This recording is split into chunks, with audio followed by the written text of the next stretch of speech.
Presta atención a la niña de la camiseta azul. Para cualquier espectador, esta puede parecer una interacción normal. Un padre comprándole a su hija un refresco en una gasolinera. Pero fíjate cómo la niña tiene los brazos cruzados, mantiene distancia con el hombre y no lo mira a los ojos. Detrás de este video de seguridad se esconde un secreto perturbador. Ella llama a este hombre papá, pero él no es su padre. Hay una niña aquí que está con un señor alto y se parece mucho a Shaste, pero no estamos seguros. No tenemos ninguna certeza, pero creo que es ella. Me resulta muy raro porque esta niña luce exactamente igual a la del periódico. Eso pasó el 2 de julio del 2005. 2 meses atrás, Shaste Groene de 8 años y su hermano Dylan habían desaparecido cerca de Coeur d'Alene, Idaho. Y el asesino había estado suelto desde entonces. Creo que nada me podría haber preparado para la investigación del asesinato de los Groene. Es el tipo de caso que me hace llegar a casa y tener pesadillas. Este hombre pasaba por las áreas donde efectivamente vivían niños. Vio a Shaste jugando en el jardín delantero y comenzó a vigilar la casa. Él había pensado en absolutamente todo, para asegurarse de que cometería el crimen perfecto. Pero con tan solo 8 años, Shaste engañó a un asesino serial empecinado, y se aseguró de que nunca volviera a aterrorizar a nadie. Shaste tenía una increíble habilidad para controlar a este sujeto. Shaste fue quien organizó su propio rescate. Cerca de Coeur d'Alene, Idaho, Shaste Groene de 8 años vivía con sus hermanos mayores Dylan y Slade, su mamá Brenda y Mark, el novio de su mamá. Los padres de Shaste se habían divorciado cuando tenía 2 años y no tenían mucho dinero, pero disfrutaban sus vidas como una familia unida. Mi mamá amaba la música. Solíamos bailar en la sala y todas las noches ella cocinaba porque todos estábamos en casa, así que yo la ayudaba. Shaste y su hermano de 9 años Dylan eran inseparables. Solían pasar tiempo con su familia acampando, pescando y jugando juntos al aire libre. Nunca en mi vida conocí a alguien como él. Él era amigo de los niños que recibían burlas, pero también era muy popular. Era mi mejor amigo. Nadie podía imaginar lo que le esperaba a la familia Groene. A las 6 de la mañana del 16 de mayo de 2005, Shaste estaba durmiendo en su cuarto, cuando su madre la despertó exaltada. Ella entró a mi habitación y me dijo, hay un hombre en la casa que no nos quiere aquí. Shaste no entendía lo que sucedía, así que siguió a su madre a la sala, donde vio a un hombre con una escopeta. Al principio Shaste pensó que era un policía, pero cuando les ordenó que se acostaran boca abajo en el suelo y les ató las manos con precintos y cinta adhesiva, ella se dio cuenta de que algo terrible estaba pasando. Mark le dijo que no teníamos dinero. Escuchábamos estruendos y luego él gritaba. Uno a uno, el hombre atacó violentamente con un martillo a Mark, a Brenda y a Slade. Yo estaba en mi casa con mi familia y no sabía si seguían con vida o no. Luego se dirigió hacia los 2 más pequeños, Shaste y Dylan, pero tenía planes diferentes para ellos. Me agarró, me levantó, me llevó al patio trasero y me acostó bajo un árbol junto a mi hermano. Los niños no sabían qué iba a hacer el atacante con ellos, o por qué los había separado del resto de su familia. De repente su hermano Slade salió de la casa herido, tratando de escapar desesperadamente. Pero el hombre lo persiguió y lo volvió a golpear. Cuando se detuvo, Slade sobrevivía a duras penas. Él estaba sentado en la mesa del jardín y luego nos sentó allí con él y nos hizo acostar. El hombre metió a los 2 niños en su auto. Ellos miraban al horizonte aterrorizados, sin saber qué le había pasado al resto de su familia. El hombre condujo casi 160 kilómetros hasta un campamento remoto a las afueras de St. Regis, Montana, en el Bosque Nacional Lolo, donde le reveló lo que había hecho. Agarró el martillo y dijo, ¿ven este martillo? Con él asesiné a su mamá, a su padrastro y a su hermano. Ellos están muertos y nunca los volverán a ver. Más tarde, un vecino se acercó a la casa de los Groene para visitarlos. Pero en cuanto llegó, llamó inmediatamente a la policía. Me acerqué para darle $10 al niño por haber cortado el pasto y encontré sangre en toda la puerta. Nadie vino a recibirme. Cuando la policía llegó, descubrió el peor crimen que había visto. Creo que nada me podría haber preparado para la investigación del asesinato de los Groene. Tenemos una escena de homicidio de un adulto masculino, un adulto femenino y un adolescente masculino. Nuestra mayor preocupación ahora son los 2 niños que no podemos encontrar. Encontraron los cuerpos de Brenda Groene, su novio Mark Mackenzie y su hijo de 13 años Slade. Antes de morir, Slade halló la fuerza para volver a la casa y estar con su madre, por lo que su cuerpo fue encontrado junto al de ella. No había ningún rastro de los 2 más pequeños, Dylan y Shaste. Los investigadores buscaron pistas alrededor de la propiedad para intentar localizar a los niños. La policía habló con familiares y amigos, con la esperanza de que los niños no estuvieran en casa, pero nadie sabía nada. En muchos casos de secuestros de niños, el culpable es un familiar. Así que la policía contactó a Steve, el papá de Shaste y Dylan. Él admitió haber discutido con su exesposa días atrás por la custodia de sus hijos. Además, su súplica en las noticias fue un tanto sospechosa. Este mensaje es para el secuestrador o los secuestradores de mis hijos. Por favor, les ruego que liberen a mis hijos sanos y salvos. Ellos no están involucrados en nada de esto. Parecía como si el papá de los niños supiera algo acerca del ataque.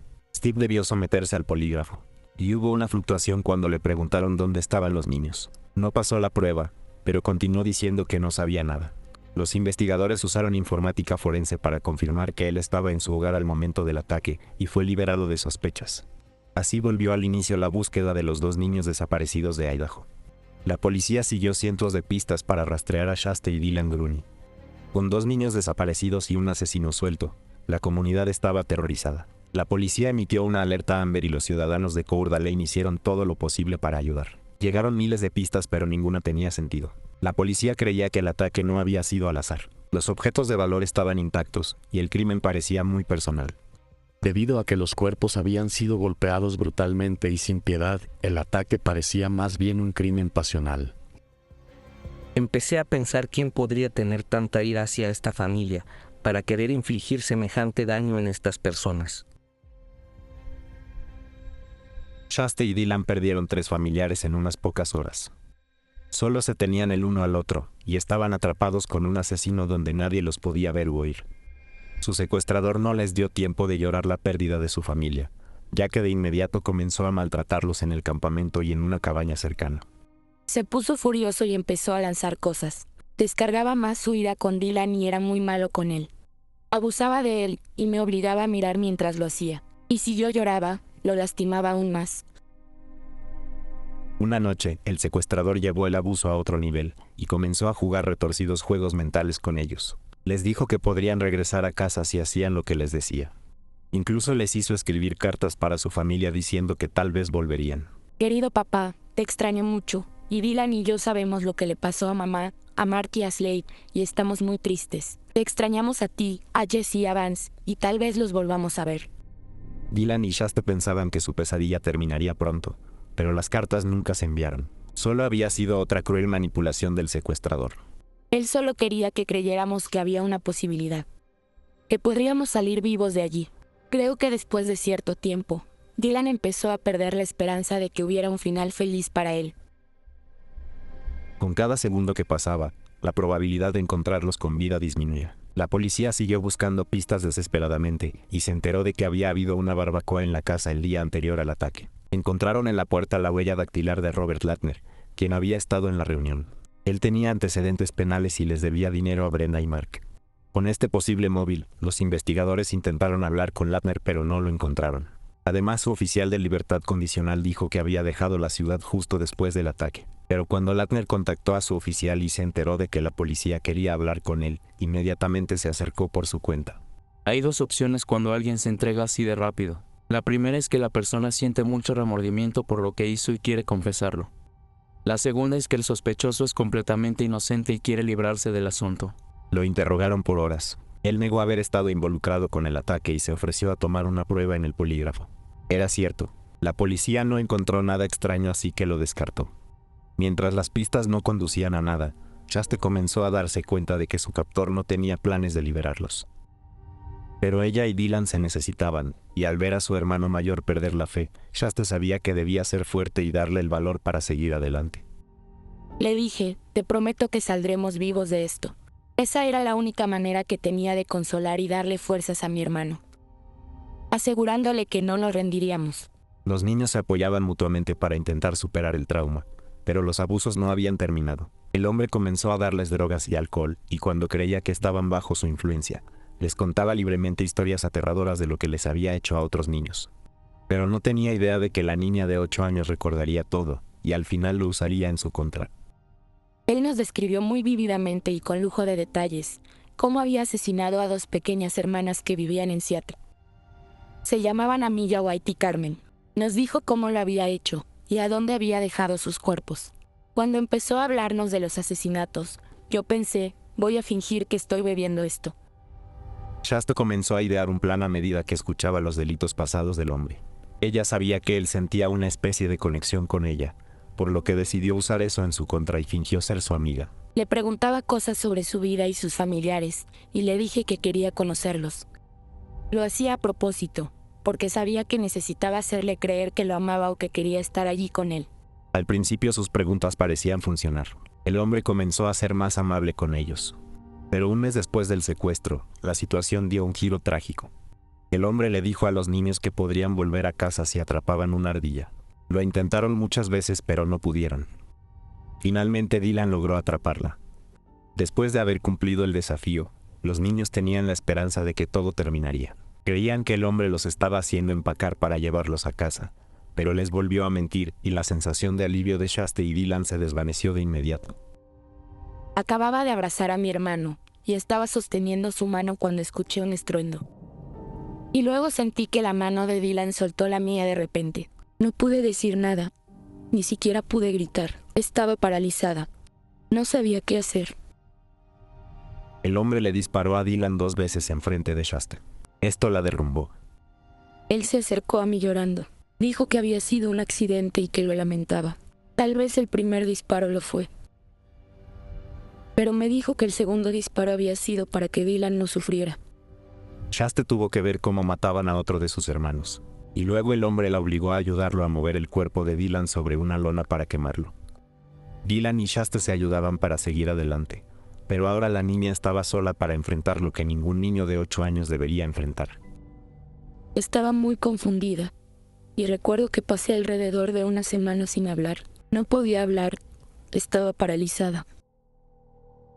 6 semanas después del secuestro, el captor de Shasta decidió cambiar de campamento. Al principio estaban en un lugar remoto, pero él la llevó a un punto más bajo de la montaña luego del asesinato de Dylan, por lo que Shasta podía ver gente que pasaba cerca mientras estaba encadenada dentro de la tienda. Estaba desesperada por escapar, pero el hombre la seguía amenazando. Ella sabía que la mataría si llamaba la atención de la gente, así que se quedó en silencio. Una noche, aunque Shasta había sido obediente, el hombre decidió que debía deshacerse de ella. Él me dijo, puedes elegir que te estrangule o que te dispare. Si hago lo mismo que con tu hermano, será más rápido. Sentí que la opción de ser estrangulada era la mejor, porque así tendría una oportunidad de hacerlo cambiar de parecer. El hombre puso una cuerda alrededor del cuello de Shasta y empezó a tirar. Tras perder a su familia y sufrir casi 2 meses de tortura, Shasta casi se da por vencida. Recuerdo haber visto el rostro de mi mamá. Escuché su voz y comencé a ver todo blanco, pero luego volví a la realidad. Incluso luego de su muerte, la familia de Shasta le seguía dando fuerzas para sobrevivir, pero su captor la estaba estrangulando, así que tenía que pensar en algo rápido. Le dije, con mi último aliento, por favor no lo hagas, Jet. Jet era el apodo que el hombre les había contado. El último intento de Shasta de sobrevivir era manipulando al hombre que había asesinado a toda su familia, usando el vínculo emocional que él tenía con ella. Había notado que cuando lo llamaba por ese apodo, era como si algo en él se movilizara. Me dijo, ¿qué dijiste? Y luego empezó a llorar y me dijo que no podía hacerlo. Shasta lo convenció de que la soltara y la dejara vivir un poco más. Después de que intentara matarla, ella continuó construyendo su relación con él, con la esperanza de así poder sobrevivir. Cada vez que hablaba sobre mi regreso a casa, le decía que no me quería ir, que quería quedarme con él. Y me decía, ¿en serio? Se notaba que estaba comenzando a bajar la guardia. Era 2 de julio de 2005, 7 semanas después del secuestro. Después de hacer que su secuestrador se abriera con ella gradualmente, Shasta vio una oportunidad real de volver a casa. Me sentó y me preguntó si podía ser su hija, si podía quedarme con él y llamarlo papá. Me dijo, quiero que conozcas a mi mamá, ¿te gustaría conocerla? Y le dije que sí. La niña se acercaba poco a poco a la posibilidad de volver a un lugar con gente que la pudiera reconocer, pero sabía que debía hacer algo más para asegurarse de que la vieran en público.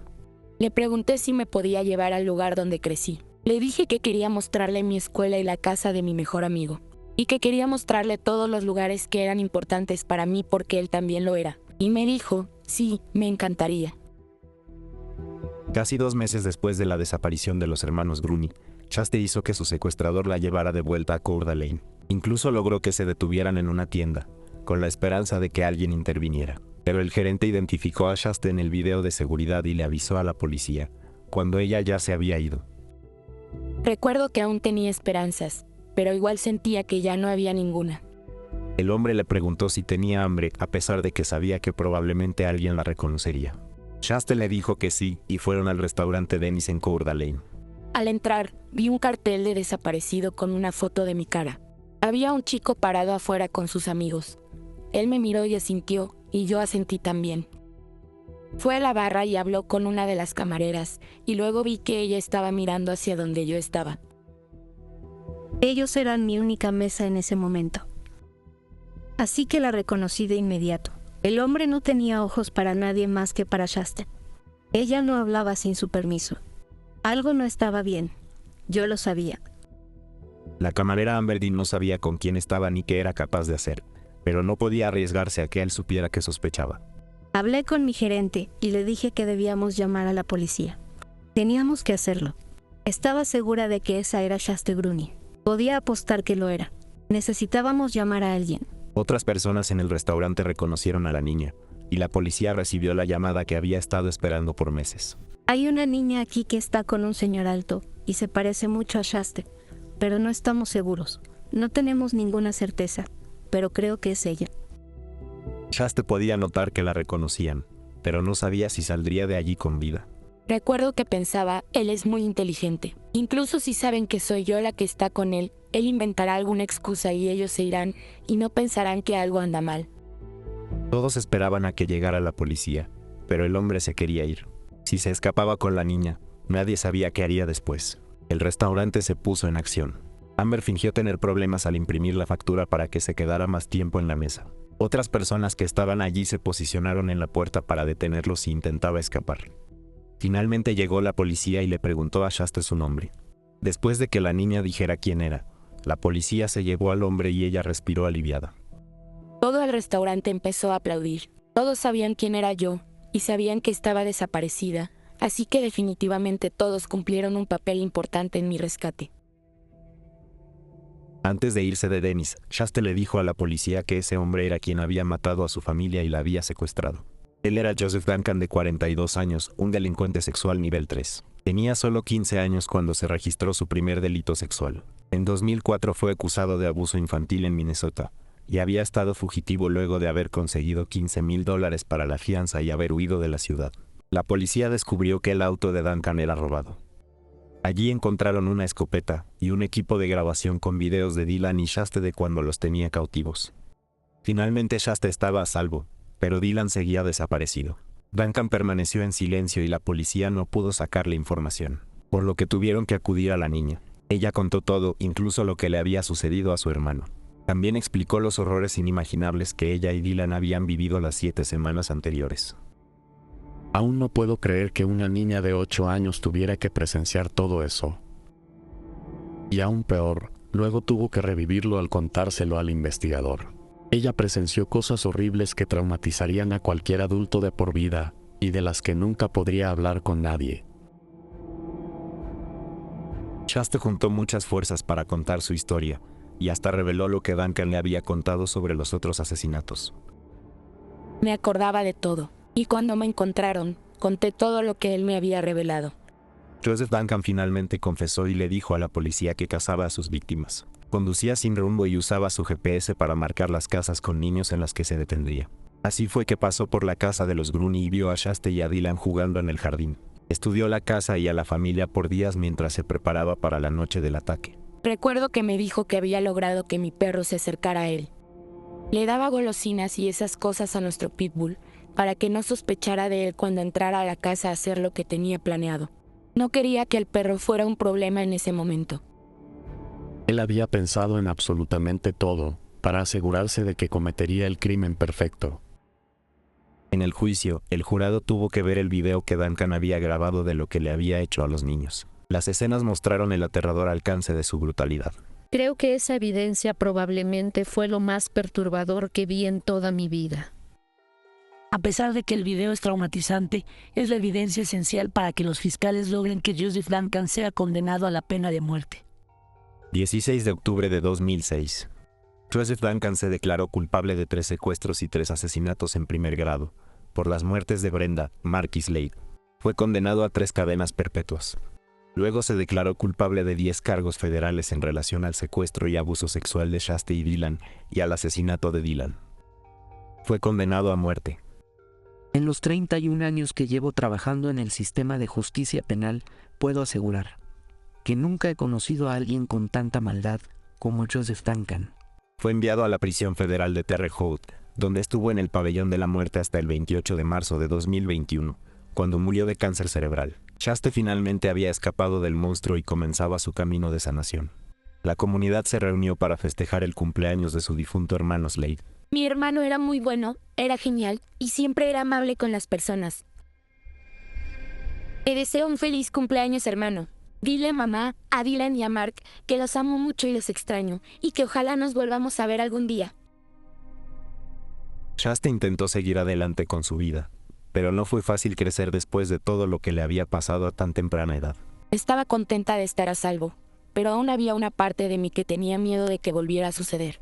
Shaste tenía un severo estrés postraumático y odiaba ir a terapia y que la reconocieran en todos lados.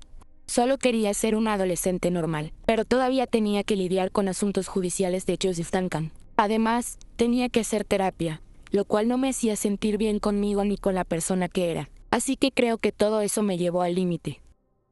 Shaste recurrió a las drogas y al alcohol para tratar de escapar. Pasó parte de su adolescencia en un centro correccional, donde conoció a otras chicas que habían tenido experiencias similares con el abuso de sustancias. La jueza fue muy honesta conmigo y me dijo esto.